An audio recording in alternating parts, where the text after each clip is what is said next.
Selamat sore Bapak Ibu, Saudara yang kasih Tuhan. Salam, salam sukses. Ketemu kembali dengan Warung 17 Ponorogo, Celing. 1 tahun kita sudah berpisah. Hati rasanya sangat rindu dengan Bapak Ibu semuanya. Hari ini kita akan mulai ibadah KRW Bapak Ibu yang akan dilayani oleh Saudara Lala, mahasiswa stase. Biasanya teman-teman memanggil nama Syalala, nama kerennya itu Syalala.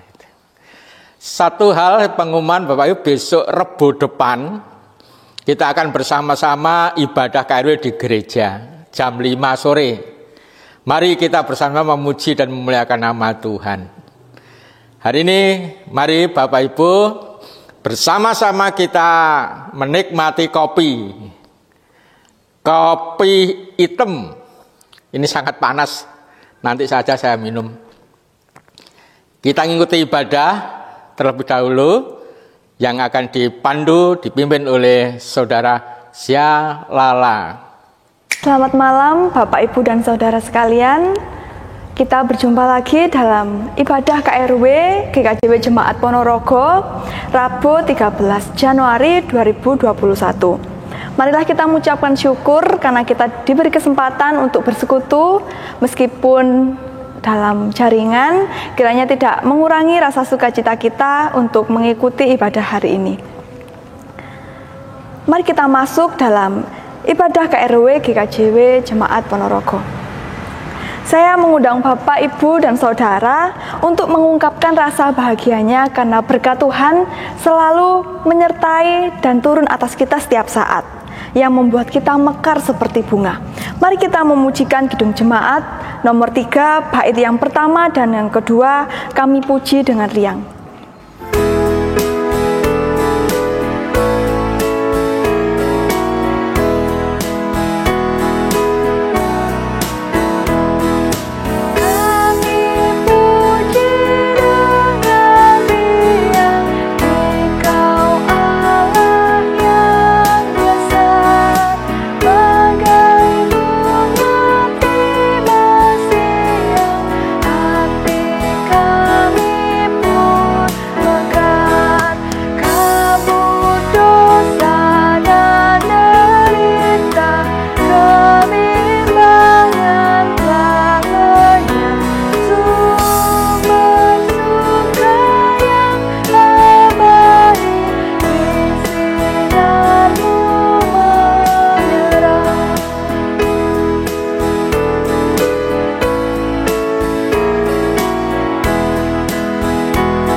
Mari kita menguduskan ibadah kita hari ini dengan penuh pengakuan bahwa Allah yang peduli dan Allah yang penuh kasih telah memimpin kita masing-masing dalam ibadah kita hari ini. Sukacita dan damai sejahtera dari Allah Bapa kiranya turun atas Bapak Ibu sekalian. Haleluya, amin. Tujuan hidup kita tak lain adalah hidup seturut dengan Tuhan. Kita diharapkan mengikuti jalan hidupnya. Entah itu jalannya mudah ataupun sulit, saya mengajak Bapak Ibu untuk ikut seturut dengan Tuhan. Kita akan memujikan Kidung Jemaat nomor 376 bait pertama dan yang kedua. Ikut Dikau saja Tuhan.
Bapak, Ibu, dan Saudara, mari kita menyatukan hati di dalam doa. Mari kita berdoa. Allah Bapa yang Maha Pengasih, terima kasih untuk kesempatan saat ini. Engkau telah memberikan kesempatan kepada kami untuk hadir di hadirat-Mu. Kami sebagai manusia yang penuh dosa dan penuh dengan pelanggaran, kami meminta pengampunan atas dosa kami ini ya Tuhan. Kami yakin dan percaya bahwa Allah yang penuh kasih dan Yesus yang telah berkorban untuk menebus dosa kami akan mengampuni dosa kami sepenuhnya. Kami yang penuh dosa ini juga meminta pada saat ini kami akan membaca serta merenungkan firman-Mu. Kiranya Engkau menyertai setiap pikiran, hati, dan mata kami, biarlah kami hanya tertuju kepada firman-Mu. Mulai dari awal, pertengahan, hingga akhirnya, hanya kami serahkan di dalam nama Tuhan kami, Yesus Kristus, kami berdoa dan mengucap syukur. Haleluya, amin. Firman Tuhan hari ini kita dasari dari Injil Yohanes 1, ayat 29 sampai 34. Injil Yohanes 1, ayat 29 sampai 34. Yohanes menunjuk kepada Yesus. Pada keesokan harinya, Yohanes melihat Yesus datang kepadanya dan ia berkata, "Lihatlah anak domba Allah yang menghapus dosa dunia. Dialah yang kumaksud ketika kukatakan, kemudian daripadaku akan datang seorang yang telah mendahului aku, sebab dia telah ada sebelum aku. Dan aku sendiri pun mula-mula tidak mengenal dia. Tetapi untuk itulah aku datang dan membaptis dengan air, supaya ia dinyatakan kepada Israel." Dan Yohanes memberi kesaksian, katanya, "Aku telah melihat Roh turun dari langit seperti merpati, dan ia tinggal di atasnya. Dan aku pun tidak mengenalnya, tetapi dia yang mengutus aku untuk membaptis dengan air telah berfirman kepadaku, jikalau engkau melihat Roh itu turun ke atas seseorang dan tinggal di atasnya, dialah itu yang akan membaptis dengan Roh Kudus. Dan aku telah melihatnya dan memberi kesaksian. Iya, inilah anak Allah." Demikian firman Tuhan. Berbahagialah setiap orang yang mau membaca, merenungkan, terlebih melakukan firman Tuhan dalam aksi nyata. Amin.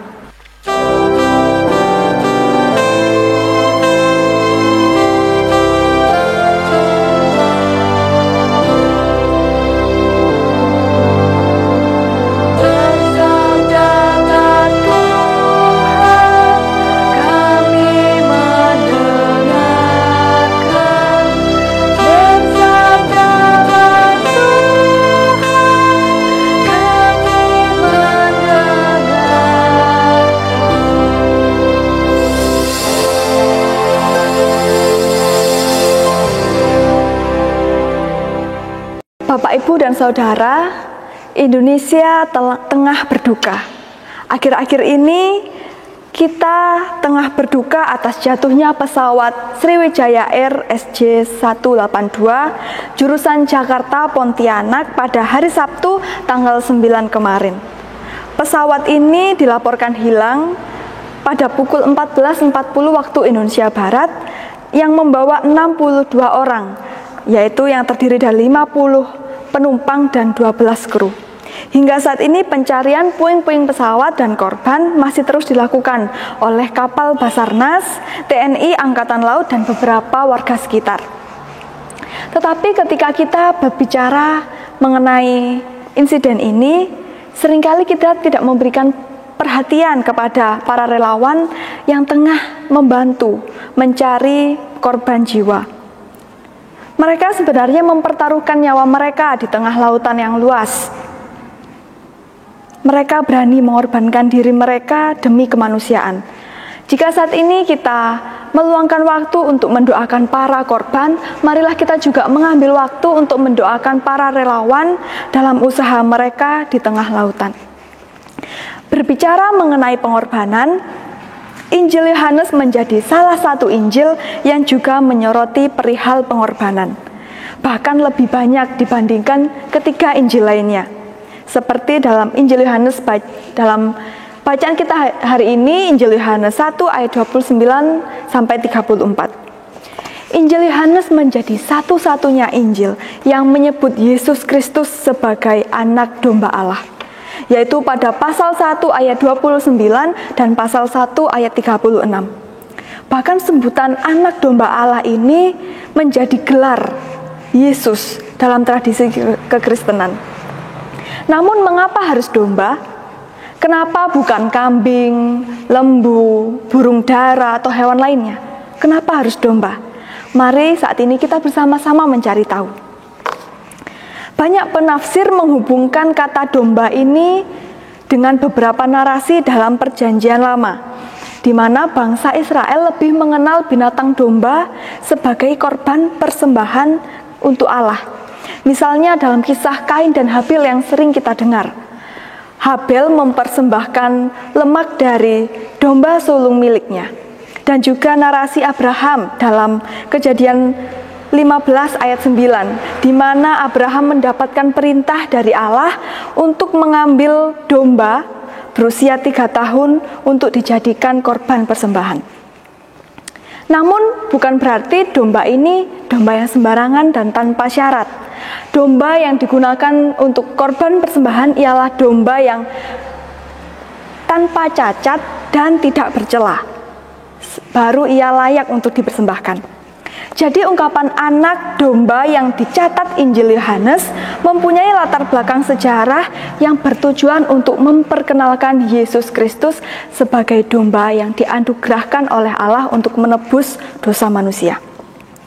Beberapa ahli Perjanjian Baru menghubungkan anak domba Allah ini dengan nubuat dalam Yesaya pasal 53 ayat 7, di mana domba yang dijadikan korban persembahan digambarkan sebagai hewan yang setia dan taat, yang tidak memberontak maupun melawan, bahkan mulutnya tidak bersuara atau bungkam.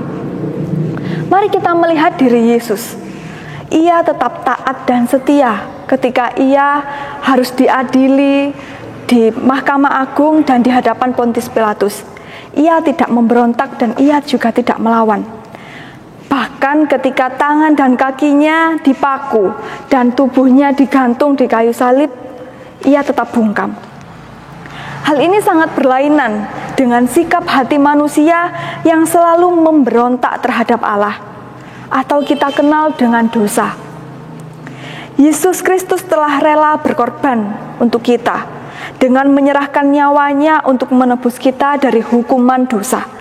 Dosa yang merupakan kegagalan, kesalahan, pelanggaran, dan kejahatan yang kita lakukan yang berseberangan dengan firman Tuhan. Karena dosa ini kita seharusnya menerima hukuman, seperti yang kita tahu bahwa upah dosa ialah maut. Namun Yesus mengorbankan dirinya karena ia tidak mau kita menerima hukuman dan menderita. Yesus Kristus adalah anak domba Allah yang kudus dan tidak bercacat, yang membuat kita, orang yang percaya kepadanya, juga kudus dan tidak bercela. Kita yang menjadi kudus ini sepatutnya mempertahankan kekudusan itu.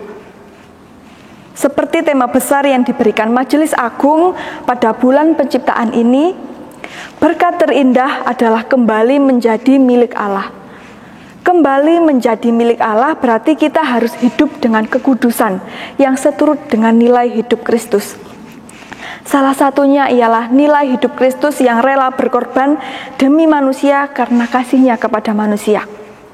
Mari kita melihat diri kita masing-masing. Apakah kita di masa lalu dan di masa kini merupakan orang yang membuktikan kasih kita kepada sesama dengan rela berkorban bagi sesama?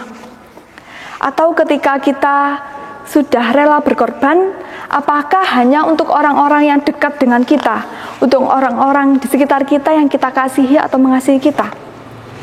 Karena jangan-jangan kita pilih-pilih hanya orang yang kita kasihi dan orang yang mengasihi kita, baru kita mau berkorban untuk mereka.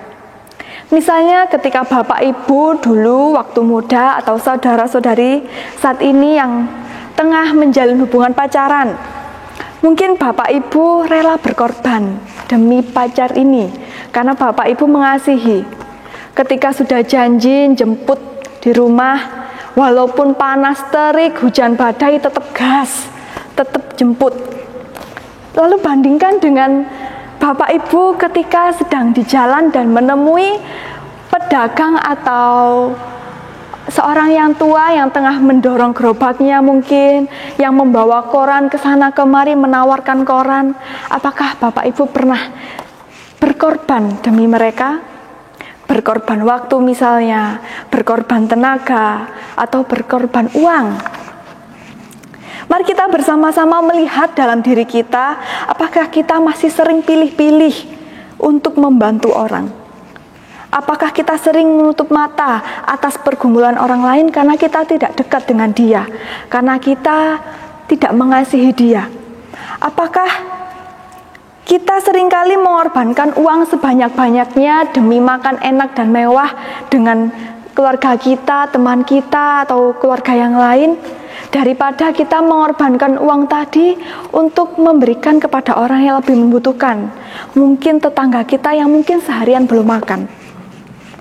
Ataukah terkadang kita memilih mengorbankan waktu, banyak waktu untuk keluarga kita, teman kita, atau tetangga kita mungkin, daripada kita mengorbankan waktu demi sesama kita yang mungkin memiliki pergumulan. Mungkin jemaat, salah satu jemaat yang kita ketahui yang mulai jarang ke gereja. Apakah kita mau berkorban waktu untuk sekedar mendengarkan keluh kesahnya? Mari kita bersama-sama menyadari hal ini. Dan tentunya mari bersama-sama Bapak, Ibu, Saudara, dan saya, mari meneladani Yesus Kristus yang adalah anak domba yang rela berkorban tanpa pilih-pilih. Saya mengajak Bapak, Ibu, dan Saudara semua, mari berkorban bagi semua orang. Bukan hanya orang yang dekat dengan kita, yang mengasihi kita, atau orang yang kita kasihi, tetapi kepada semua orang yang mungkin asing bagi kita, orang yang mungkin belum pernah kita ketemui. Kiranya Tuhan memampukan kita untuk melakukannya. Amin. Tuhan Yesus memberkati. Saat teduh bagi kita semua.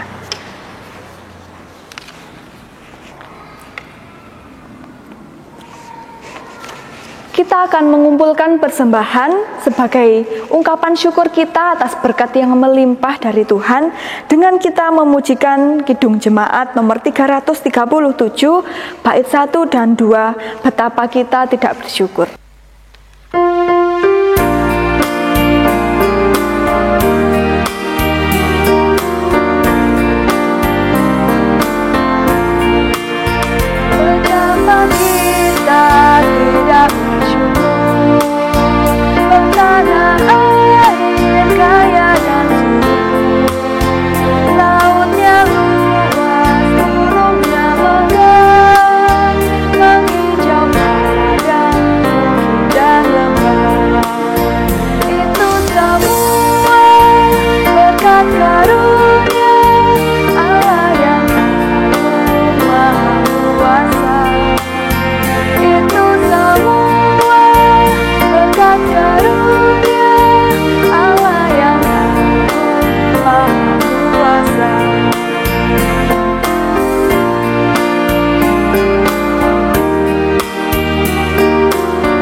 Kita bersatu di dalam doa syafaat. Mari kita berdoa. Allah Bapa yang senantiasa mengasihi kami, Allah yang sangat peduli dengan kami, Kami sangat bersyukur ya Tuhan, hingga saat ini Engkau telah menyertai kami dalam ibadah kami, karena kami telah membaca serta merenungkan firman-Mu. Kami yakin dan percaya Tuhan, karena Engkau akan memampukan kami untuk rela berkorban demi orang lain yang mungkin asing bagi kami. Terima kasih untuk firman-Mu ini, kiranya Engkau berkenan membantu kami menyimpannya dalam hati dan pikiran kami, terlebih dapat melakukannya dalam kehidupan kami sehari-hari. Ya Tuhan, pada saat ini kami juga memanjatkan doa untuk negara kami Indonesia, sistem pemerintahan, baik itu pemimpin yang ada di pusat maupun di daerah. Kami berdoa bagi mereka, biarlah segala pikiran yang mereka sumbangkan dan tangan-tangan yang terlibat dalam pemerintahan, biarlah itu semua untuk kesejahteraan rakyat Indonesia. Kami juga berdoa bagi Indonesia yang saat ini tengah berada dalam pandemi COVID-19. Kiranya Engkau menyertai tenaga medis, pemerintahan, juga tenaga-tenaga lainnya. Kami yakin dan percaya bahwa kuasa-Mu hadir dalam kondisi pandemi ini ya Tuhan. Kami berharap bahwa pandemi ini akan segera berakhir dan kami akan mendapatkan pemulihan atas pandemi ini. Kami di sini juga berdoa ya Tuhan bagi gereja-Mu GKJW Jemaat Ponorogo, bagi Bapak Pendeta, para majelis dan kami jemaat-Mu, biarlah Engkau menyertai setiap pelayanan kami, biarlah gereja-Mu ini Engkau pakai sebagai pelayanan-Mu yang nyata di tengah-tengah dunia ini. Kami berdoa bagi jemaat-Mu setiap dari kami yang masing-masing memiliki pergumulan, baik pergumulan karena kesehatan kami yang tengah sakit oleh karena sakit penyakit ataupun usia. Kami yakin dan percaya bahwa Engkau akan memberikan kesembuhan bagi kami. Melalui obat-obatan maupun tenaga medis, kiranya Engkau memberikan pemulihan atas diri kami. Kami juga berdoa bagi jemaat-Mu yang memiliki pergumulan dengan ekonomi, kiranya Engkau memberikan berkat ekonomi berupa rezeki melalui pekerjaan kami. Biarlah kami jemaat-Mu tidak pernah merasa kekurangan, kami selalu dapat memenuhi kebutuhan kami sehari-hari dengan cukup. Kami juga berdoa bagi jemaat-Mu yang saat ini tengah bergumul dengan pekerjaannya, kiranya Engkau menyertai setiap kami dalam pekerjaan kami, dalam keluh kesah kami, dalam relasi kami dengan kolega kami. Biarlah Engkau menyertai kami sehingga pekerjaan kami ini membuahkan hasil yang terbaik yang asalnya daripada-Mu. Kami juga berdoa bagi jemaat-Mu yang memiliki pergumulan dalam proses studinya. Kami yakin dan percaya bahwa Engkau akan menyertai setiap kami dalam proses sekolah kami, perkuliahan kami. Biarlah meskipun kami belajar dari rumah, Engkau tetap menyertai kami. Kami juga berdoa bagi jemaat-Mu yang saat ini mungkin memiliki pergumulan dengan jodoh. Mungkin beberapa di antara kami merindukan adanya jodoh dalam kehidupan kami. Kami yakin dan percaya bahwa Engkau akan menghadirkan, Engkau akan mempertemukan kami dengan orang yang tepat, dan Engkau akan memberikan kesenangan atas pergumulan kami ini. Kami juga berdoa bagi jemaat-Mu yang mungkin saat ini memiliki pergumulan dengan relasi dengan sesama kami. Mungkin kami memiliki hubungan yang tidak baik dengan orang tua kami, dengan anak kami, dengan keluarga kami, dengan tetangga kami, atau mungkin dengan teman kami. Kiranya Engkau memberikan masing-masing kami jalan yang terbaik agar kami dapat memperbaiki hubungan yang ada, sehingga kami memiliki hubungan yang baik dengan semua orang. Ya Tuhan, inilah seru dan doa kami, biarlah Engkau mendengarkan dan kami yakin Engkau akan mengabulkan doa kami. Di dalam nama Tuhan kami Yesus Kristus, kami berdoa dan mengucap syukur. Haleluya, amin.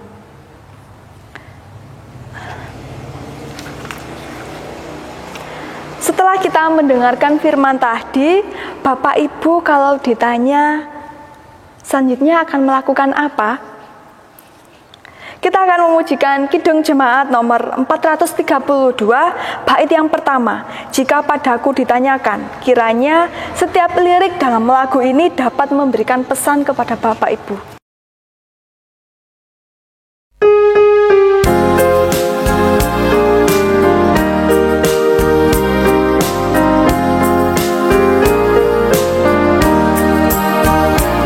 Padaku ditanyakan apa akan ku beritakan pada dunia yang penuh penderitaan.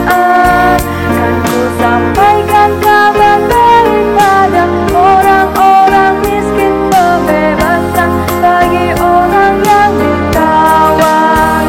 Yang buta dapat penglihatan, yang tertindas dibebaskan. Tunggu tahun rahmat Tuhan sudah tiba, kerajaan Allah penuh kurnia.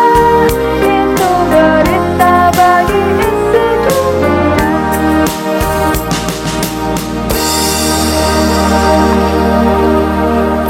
Bapak, Ibu, dan Saudara, ibadah KRW kita pada hari ini telah selesai. Saya mengajak Bapak, Ibu, Saudara untuk mulai mengambil langkah pertama untuk berkorban bagi orang lain. Mari meneladani Yesus Kristus yang tidak pilih-pilih menyelamatkan manusia. Kiranya juga kita tidak pilih-pilih untuk membantu orang yang membutuhkan. Kiranya Tuhan memampukan kita. Selamat bertemu di ibadah KRW minggu depan. Tuhan Yesus menyertai kita sekalian. Amin.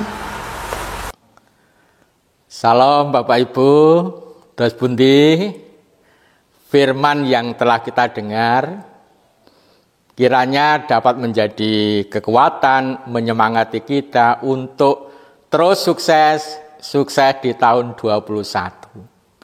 Sambil bersama-sama minum kopi hitam. Panas sekali. Salam ketemu Rebu depan di gereja.